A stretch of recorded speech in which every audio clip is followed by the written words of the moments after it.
Hi, welcome back to the LGR series podcast. This is our inaugural podcast where we're going to start exploring what happens when the map of local government gets redrawn faster than we can keep up.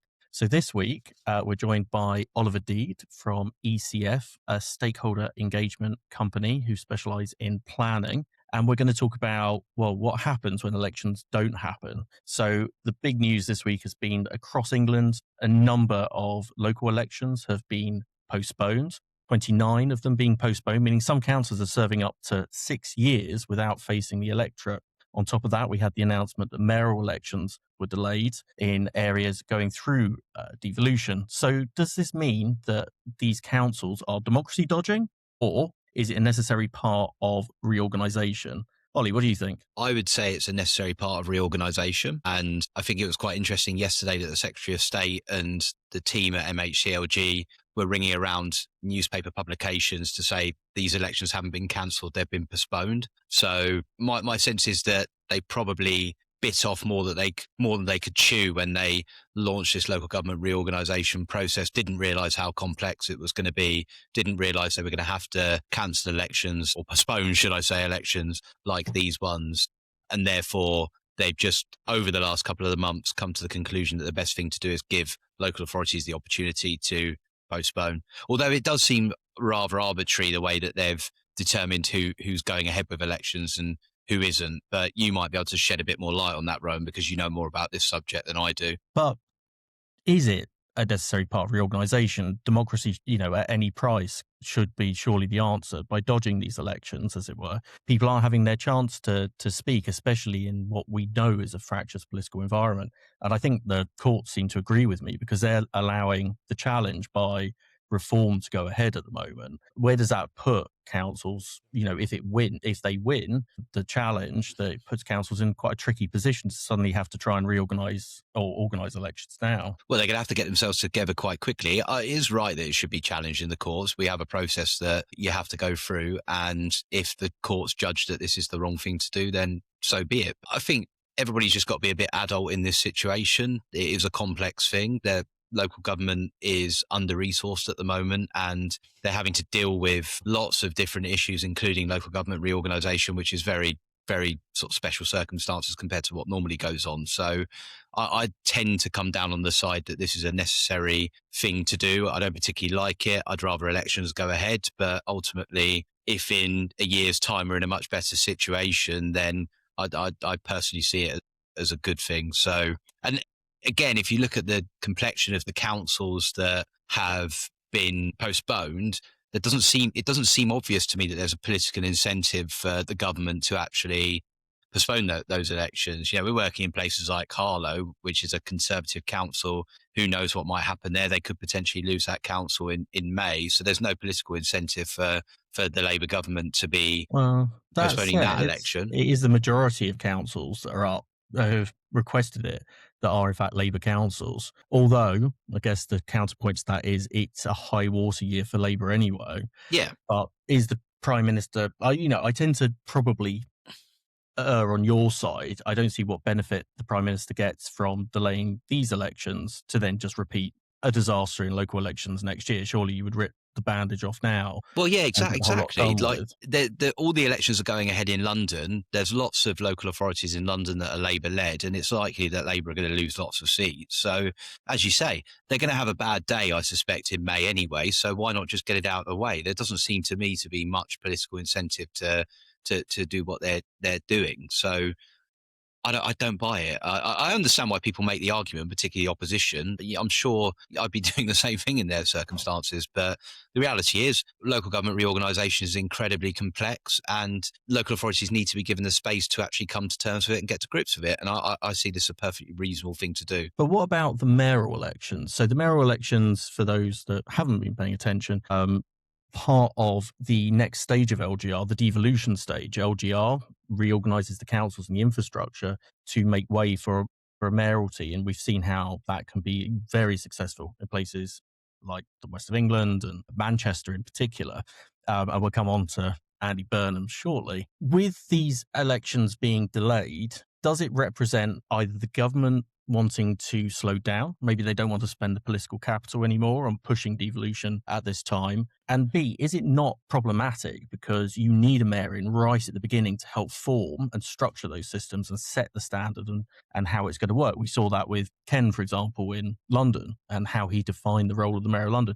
By delaying these elections for 2 years, essentially we're going to have an officer grey wash, are we not? Interesting perspective. I agree that in an ideal world, you would have mayors in place quickly. You need that democratic legitimacy for these new organisations, and it would be better if the politicians and the officers were working together at the outset to actually put the structures in place. I agree that would be the optimal environment. But maybe I'm putting my too pro a government hat on this again. But I suspect that they've realised putting these authorities together is an incredibly complex task. Getting the personnel in place is incredibly complex, and therefore it's going to take more time than they'd initially anticipated. So again, I don't see any conspiracy in this, really. I don't see any issue. I just think it's a bureaucratic nightmare to have to do this, and it's probably better to give it a bit of space to breathe before you throw a load of politicians into the mix. But again, I appreciate you want that democratic legitimacy.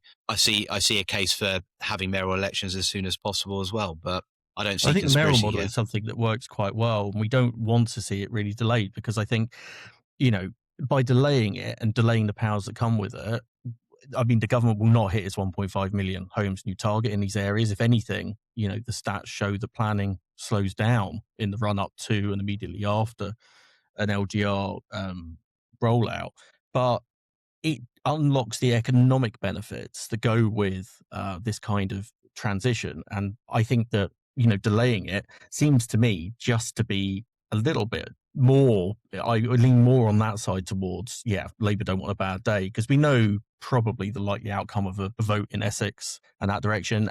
These reorganisations are going to throw out some weird political results because they've not been tested before. And we've seen that, haven't we, before, where we have directly elected politicians like this, where you get strange results for mayoralties. I'm thinking of one, I can't remember, was it in the east of England where they elected a complete random party. I mean, that leads us to the other issue about, democratic mandate and output. These are massive changes, and this is devolution. So could it be argued that the government knows that voter turnout is going to be low? And is it right and proper to be devolving powers when maybe turnout is at maybe even as low as 20%?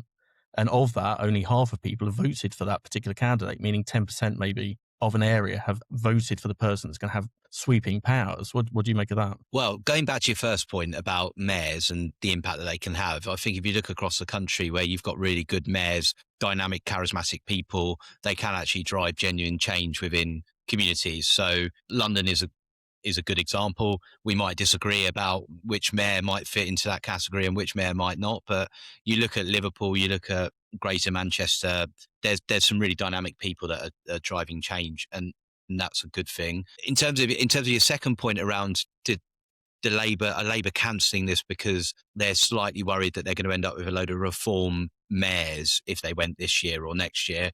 I slightly buy that a bit more than I do around local councils, because having a whole series of reform mayors across the country would be a bit of a nightmare. Let's be honest, because being a mayor not only gives you a bit of a policy platform, but it also gives you quite a big media platform upon which to sort of project all of your narratives about how bad the government is. So they could probably do without that. In terms of democratic mandates and the level of turnout at elections, I mean, it's pretty shocking in this country, the turnout at local elections generally. I don't think that's a particularly strong case against having mayors or against doing devolution. Political parties have got a job to do to turn out the electorate and to really inspire people to come out to vote. And as you know, Rowan, I've just come back from Australia where you've got compulsory voting, and I'm actually a big fan of that. I think that should be introduced pretty quickly, but that's very unlikely. But as I said, low turnout is not a reason to not have directly elected mayors and to not have devolution. Actually, your example on Australian compulsory voting, I've now been using widely because, as you say, it changes the conversation. I certainly don't think the government would have been as worried about certain U-turns they've made recently had it not been for the fact that the relevant groups could turn out and vote. The problem is, taking this as a whole, you've got this, and then the next stage of this is look at Surrey. So Surrey this week had its first meetings of the voluntary committees that will are setting up the new councils. So you've got they're made up of an equal number, 50-50. 50% of the committee is made up from existing Surrey County councillors. 50% is made up from with a representative from each borough in the new council area. So you're looking at the leaders typically or very senior cabinet member with those boroughs. These committees will be deciding ahead of the elections and the election of the new shadow council. They will be recommending constitutions, schemes of delegation. They will be making interim officer appointments. Now, I know some of this is legal technicalities. You can't have a first meeting without a chief exec, for example, and a monitoring officer. But is this another example of old democracy basically influencing new designs? These are old councils, some of whom, many of whom, all of whom may not be on the new local authority, setting up the constitution, schemes that they're just baking in all the old bad ways that these councils will run, potentially. There might be good ways as well, but there's no public involvement and it will be handed to the new shadow authority in the examples that we've looked at without challenge. Is that not another example of where democracy is being ignored? It's really hard though. So I would pose the question to anyone espousing that narrative, what's the alternative? I don't have a good solution here. Local government reorganisation is always a nightmare. So I can't see an optimal route through that. And, we share sort of a support of public participation and public consultation and making sure that people are taken on that journey just by very nature of the job we do. But I do see that it's quite a difficult thing to do in terms of local reorganisation. And I don't really see the alternative. They're going to have to create shadow organisations prior to these organisations being established, and I don't really know a good way to do it other than by leaning on the resources that you've got at pre-existing local authorities. Yes, you're right, that can bake in some of the old bad habits, but I think some of that's likely. I don't think that having lots of unitary authorities across the country is necessarily a smoking gun to get rid of. That's probably the wrong analogy, by the way, but it's not the silver bullet. There we go. That's what I meant. It's not the silver bullet to address some of the cultural some of the cultural issues within local government within the UK. So I would say what I've seen in Surrey and what's emerging across other parts of the country isn't perfect, but I don't really see what the alternative is. But you might have one, Rowan. I mean, I would argue for a greater public involvement. I would have citizen assemblies, focus groups, that kind of thing.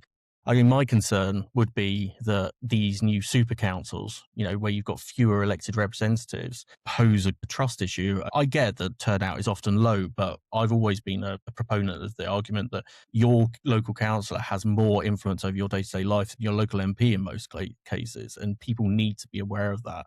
But also, the economy's tough at the moment. It's hard for everyone. Everyone's feeling that. And these councils and the devolution that can come with it could really unlock a significant amount of finance and economic regeneration. So for me, you need more people, not fewer, to get this moving. I know in Surrey, speaking with the leader of Surrey County Council, his approach is not town and parish councils, and I agree. They're often, they're a weird tier of local government that you think often unopposed in election and very poorly run. I've got experience of that where I live. For example, his approach is a more technocratic local committee, so a combination of the professional services, so the health boards and representatives from the emergency services, that kind of thing, alongside residents making decisions that are more local to them. Should more power, therefore, be handed down to these committees, say, rather than more centralised? Because we're talking about local government reorganisation, allowing people and their communities to make better decisions, but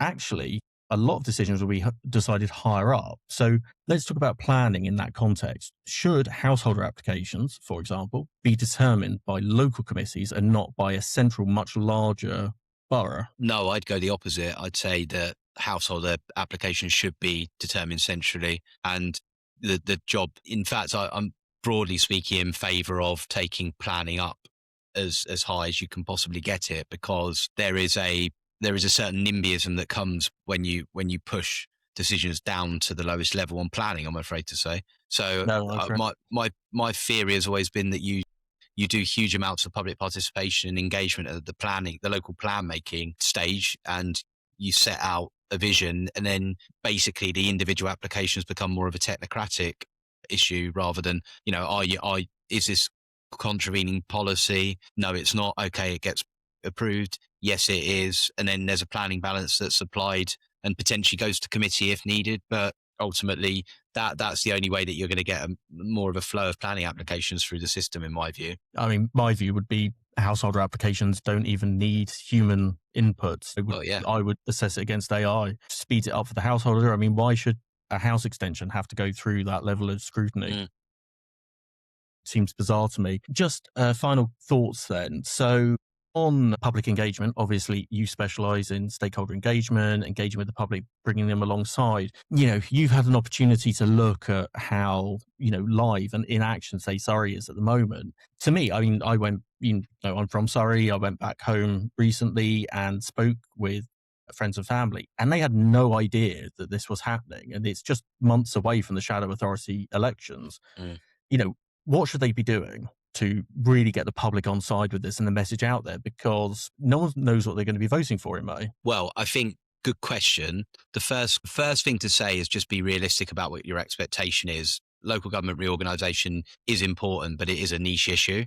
And trying to take it from niche to mainstream is going to be incredibly difficult. Well, hold on. That's not what we're aiming for here. Of course. But and the complexity and the difficulty makes it more interesting for us. So although it does mean that I can't come up with a pithy sort of 2-minute answer for you, but so that's the first thing. I suppose the second thing, and I would have quite liked to have seen some more of this in earlier on in the process, but you mentioned things like citizens' assemblies and panels. There's no reason to me why you couldn't have convened citizens' assemblies on, local democracy and on local government reorganisation and involve citizens in that way in the process, and then use that as a way to communicate back to residents, what the outcomes were, and sort of drive some interest into it. So that could be one way of doing it moving forwards. But it's going to be difficult because it is a niche issue. I reckon if you put a poll out now and you ask people what their top 10 issues are or their top 20, I tell you what, if you even said what are your top 50 issues, I imagine local government reorganisation would not feature in that list. So there's no simple solution to it, I'm afraid. Oh, well, I think Sorry. you're right. And I think I agree. And I think it's got such an important thing to do. Okay, so quick fire. Andy Burnham going to be Prime Minister before the end of this Parliament? Yes or no? No. Angela Rayner makes shock return to the Cabinet? Yes. Local government reorganisation actually concludes as planned? Not as planned, no. And we'll come back to that. And one final bonus question, 1.5 million homes by the end of this Parliament, yes or no? No chance. And on that note, we will say thank you for listening. And we hope you enjoyed this podcast. They will happen every so often when there's something to talk about, such as mayoral elections. In the meantime, we've got loads of information on the website, which has the excellently named localgovernmentreorganisation.co.uk URL. Thank you for joining. Cheers.